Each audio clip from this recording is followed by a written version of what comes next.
Hello दोस्तों, आज हम पढ़ने वाले हैं सीजी बोर्ड क्लास 11 का लेखा शास्त्र का थर्ड चैप्टर।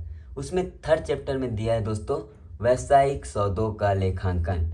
व्यावसायिक सौदों का लेखांकन जो व्यापार में क्रय होता है, विक्रय होता है, व्यवसाय कैसे प्रारंभ करता है, इसके बारे में आज हम पढ़ने वाले हैं। तो व्यावसायिक सौदों का लेखांकन के अंतर्गत हमें लेखांकन समीकरण तैयार किया जाता है। लेखांकन समीकरण का सूत्र होता है संपत्ति इक्वल दायित्व प्लस पूंजी, assets equal liabilities plus capital.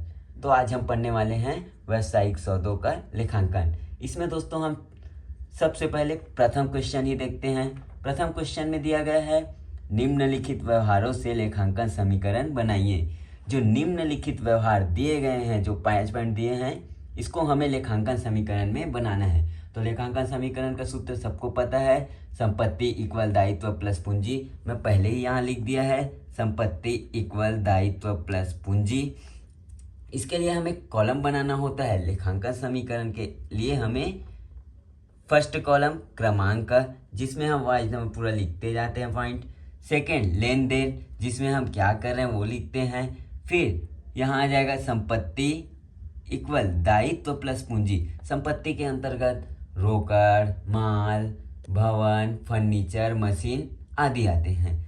दायित्व के अंतर्गत अदत्त व्यय, लेनदार, ये सब आते हैं। फिर आ जाता है प्लस करके पूंजी। तो आज हम पढ़ने वाले हैं लेखांकन समीकरण का प्रथम क्वेश्चन। तो देखते हैं दोस्तों, निम्नलिखित व्यवहारों से लेखांकन समीकरण बनाइए। तो हम पहले 5 पॉइंट क्लियर कर लेते हैं पढ़ के। प्रशांत ने नगद रुपए लगाकर व्यवसाय प्रारंभ किया। कितने का? 40,000 का।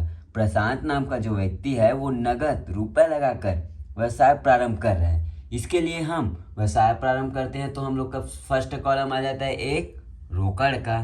तो सब हम पहले 22 नंबर सब पढ़ के लिख लेते हैं यहाँ, फिर आगे का क्वेश्चन हम बताते हैं आपको। तो सबसे पहले प्रशांत ने नगद रुपए लगाकर व्यवसाय प्रारंभ किया है। इसके लिए हम सर्वप्रथम लिख लेंगे यहाँ रोकड़। नगद रुपए लगाकर प्रारंभ कर रहे हैं तो यहाँ आ जाएगा रोकड़। फिर सेकंड देखते हैं, माल नगद क्रय किया। माल जो है नगद क्रय कर रहा है। कितने रुपए का क्रय कर रहा है? 4,000 का। तो माल नगद क्रय कर रहा है, इसके लिए हम एक कॉलम लगा देंगे। माल जो है गुड्स स्टॉक हम लोग का आता है संपत्ति एसेट्स में। मशीन नगद क्रय की। कितने का? 10,000 का। मशीन नगद खरीद रहे हैं तो मशीन किस में आ जाता है? संपत्ति। तो यहाँ लिख लिए संपत्ति। माल उधार खरीदा 2,000 रुपये का। जब कोई भी व्यक्ति माल उधार खरीदता है तो उसको पैसे नहीं देना पड़ता, बल्कि पैसे ना देकर उसको माल मिल जाता है। जैसे कोई व्यक्ति है जो 10 रुपये पकड़ के दुकान गया, वो खरीदा कुरकुरे, जबकि वो पैसा नहीं दिया, बोल दिया कि मैं बाद में आके दूंगा, तो वो पैसा उसका गया नहीं, जबकि उसको मिला क्या? कुरकुरे। कुरकुरे जो जाता है संपत्ति पक्ष के माल में। ठीक है। लास्ट, वेतन के नगद दिए 500। वेतन की जब नगद देते हैं, वेतन हो गया, मजदूरी, किराया, ये सब नगद देते हैं तो इसको हम रोकड़ और पूंजी से माइनस कर देते हैं। तो आइए हम इक्वल बाई पढ़ते जाते हैं। फर्स्ट दिया है प्रशांत ने नगद रुपए लगाकर व्यापार प्रारंभ किया। यहाँ हम लिख लिए हैं रोकड़ का लिख लिए, माल को लिख लिए, मशीन को। यहाँ उधार क्रय करते हैं तो लेनदार आ जाता है। अगर उधार विक्रय करते हैं तो संपत्ति पक्ष में देनदार आ जाता है, प्लस पूंजी। तो सबसे पहले प्रशांत ने नगद रुपए लगाकर व्यवसाय प्रारंभ किया है 40,000 का। कितने का प्रारंभ कर रहे हैं? 40,000 का। तो हम सबसे पहले लिखेंगे क्या कर रहे हैं? व्यवसाय प्रारंभ कर रहे हैं। तो हम यहाँ लिखेंगे व्यवसाय प्रारंभ किया। क्या लिखेंगे? लेन देन में व्यवसाय प्रारंभ किया। फिर आ जाएगा किससे कर रहे हैं? नगद रुपए लगाकर कर रहे हैं। तो सर्वप्रथम हम उसको लिखेंगे रोकड़ में। क्या? नगद रुपए लगाकर व्यवसाय जब प्रारंभ करते हैं तो उसको किस में लिखते हैं? रोकड़ में। माल लगा के कर रहा है क्या? लाइन में कहीं माल शब्द दिख रहा है क्या? नहीं दिख रहा है ना, तो यहाँ माल में डाल देंगे 0। मशीन भी नहीं दिख रहा है वो वाले लाइन पे मशीन नहीं है ना, सिर्फ केवल क्या है? रुपए लगाकर, मतलब 40,000। तो यहाँ भी आ जाएगा 0। उधार खरीदे हैं क्या? क्रेडिट में खरीदे हैं क्या? नहीं, तो यहाँ आ जाएगा 0, प्लस जितने में हम व्यापार प्रारंभ करते हैं उसी को हम लिखते हैं यहाँ। कितने से व्यापार प्रारंभ कर रहे हैं? 40,000। वो 40,000 आ जाएगा पूंजी में। इसका हम क्रय विक्रय से कोई लेना देना नहीं रहता। इसको हम सिर्फ व्यवसाय प्रारंभ करते हैं तो कर देते हैं। जब हम लोग का नुकसान होगा या हम लोग का ब्याज प्राप्त होगा वो सबको इसमें प्लस माइनस करेंगे। आगे बताते हैं इसको। सेकंड पॉइंट दिया है माल नगद क्रय किया। माल नगद क्रय कर रहे हैं 4,000 का, तो इसके लिए हम सेकंड पॉइंट देखते हैं। लिख लिए पहले क्रमांक में सेकंड नंबर का, फिर सेकंड पॉइंट का लिखते हैं क्या कर रहे हैं? माल नगद क्रय कर रहे हैं, माल क्रय किया। फिर माल जब क्रय करते हैं हम तो हम लोग का पैसा जाता है। पैसे के बदले हम लोग का वस्तु हम लोग के पास आता है। जैसे हम दुकान गए कुछ सामान खरीदने, 5 रुपये का लिए पेन, पैसा उसको दिए, 5 रुपये हम लोग का गया, जबकि क्या मिला हम लोग को? एक पेन मिला। पेन मिला तो पेन हम लोग को प्राप्त हो रहा है। पेन आ जाता है गुड्स मतलब माल में, तो माल में हम बढ़ोतरी करेंगे। तो क्या दिया है? माल नगद क्रय किया 4,000 का, तो यहाँ हम लिखेंगे माइनस करके, हम लोग का पैसा जाएगा ना, तो माइनस करेंगे 4,000 प्लस हम लोग को पैसे के बदले में क्या मिल रहा है? माल। माल वाले कॉलम में लिख देंगे 4,000। सेकेंड पॉइंट में मशीन आया शब्द आया क्या? नहीं। लेनदार शब्द आया क्या? उधार किए हैं क्या? नहीं। कैपिटल मतलब पूंजी, पूंजी में कुछ नहीं डालें। क्यों? पूंजी में प्लस होता है या माइनस होता है उसको बस लिखते हैं। हम लोग का फायदा और नुकसान बस को लिखते हैं, तो इसमें कुछ नहीं आएगा। तो यहाँ से हम नया समीकरण बना लेंगे। 40,000 में 4,000 माइनस करेंगे 36,000 बचेगा। यहाँ आ जाएगा 0 में 4,000 प्लस करेंगे 4,000, 0 का 0, 0 का 0 और यहाँ 40,000। क्लियर है यहाँ तक? थर्ड पॉइंट, मशीन नगद क्रय की। मशीन जो है हम लोग नगद क्रय कर रहे हैं। मशीन नगद क्रय कर रहे हैं। जब मशीन कुछ खरीदते हैं, जैसे मैं गया 10,000 पकड़ के मोबाइल खरीदने, तो हम लोग का पैसा पकड़ा था वो किसको देंगे? मोबाइल वालों को। बल्कि उसके बदले हम लोग को मिलेगा मशीन। मशीन मिलेगा। मशीन में कुछ भी हो सकता है, जैसे मोटर आ जाएगा, जो भी है, मोबाइल आ जाएगा, या और कुछ कुछ मशीन होता है वो आ जाएगा। तो यहाँ सिर्फ बोल दिया है मशीन क्रय की। मशीन जो है नगद क्रय कर रहे हैं, तो मशीन नगद क्रय की। थर्ड पॉइंट देखते हैं, मशीन क्रय किया। ये लेन देन में पहले लिख देंगे मशीन क्रय किया। फिर मशीन जब क्रय करेंगे तो हमारा पैसा जाएगा ना। पैसा कितना दिया यहाँ? 10,000, तो यहाँ लिखेंगे माइनस 10,000 प्लस माल आ रहा है क्या हम लोग का? नहीं, तो यहाँ डालेंगे 0। मशीन आ रहा है क्या? हाँ, 10,000 का मशीन आ रहा है, तो यहाँ लिखेंगे 10,000 प्लस उधार खरीदें क्या? नहीं। प्लस या माइनस हो रहा है क्या हम लोग का? कुछ नहीं हो रहा है, मतलब 0। फिर से नया समीकरण बना देंगे। 36,000 में 10,000 माइनस करेंगे 26,000। 4,000 में 0, 4,000। 0 में 10,000 प्लस करेंगे 10,000।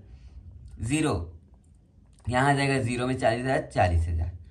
फिर फोर्थ पॉइंट पढ़ेंगे, माल उधार खरीदा। माल उधार खरीद रहे हैं। जब हम कुछ माल को उधार खरीदते हैं हम लोग का पैसा जाता है क्या? नहीं जाता।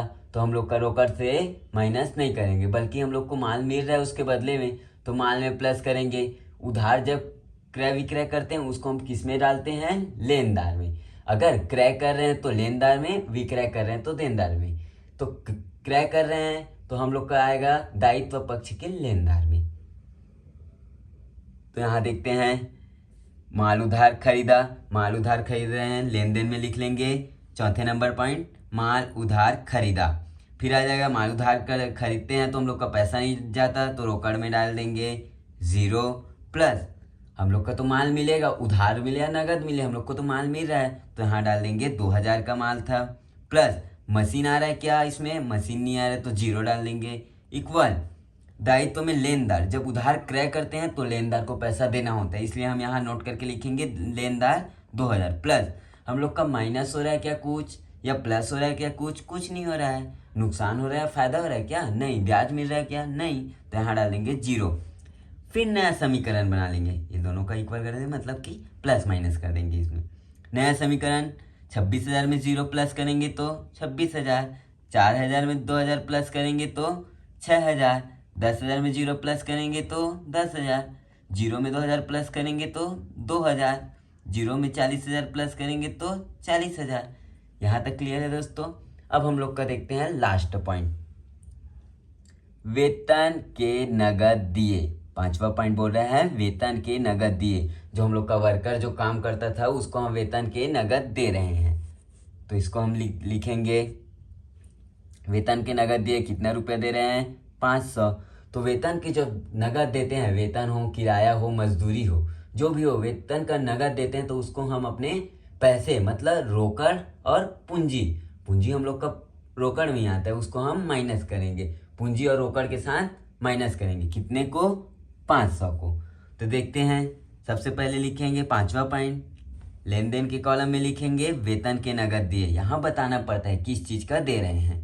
तो वेतन के नगद देंगे तो पैसा जाएगा हम लोग का, कितना जा रहा है 500, माइनस करेंगे, प्लस माल जा रहा है क्या, नहीं, मशीन जा रहा है क्या, नहीं, उधार है क्या, नहीं, क्या है, पूंजी से भी इसको माइनस करना पड़ता है।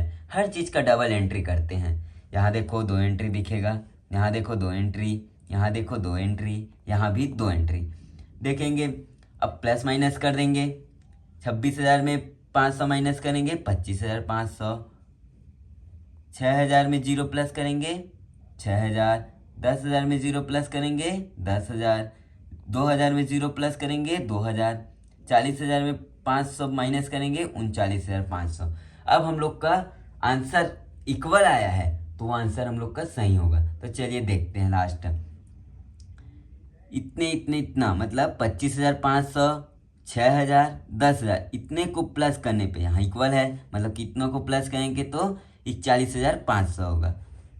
20,000 और ये 39,500 दोनों को प्लस करेंगे तो 41,500 हुआ। दोनों का दिख रहा है इक्वल, मतलब यह आंसर हमारा सही है। तो आप लोग को ये क्वेश्चन समझ आया कि नहीं दोस्तों, कमेंट करके ज़रूर बताना और नेक्स्ट क्वेश्चन के लिए सब्सक्राइब जरूर कर लेना।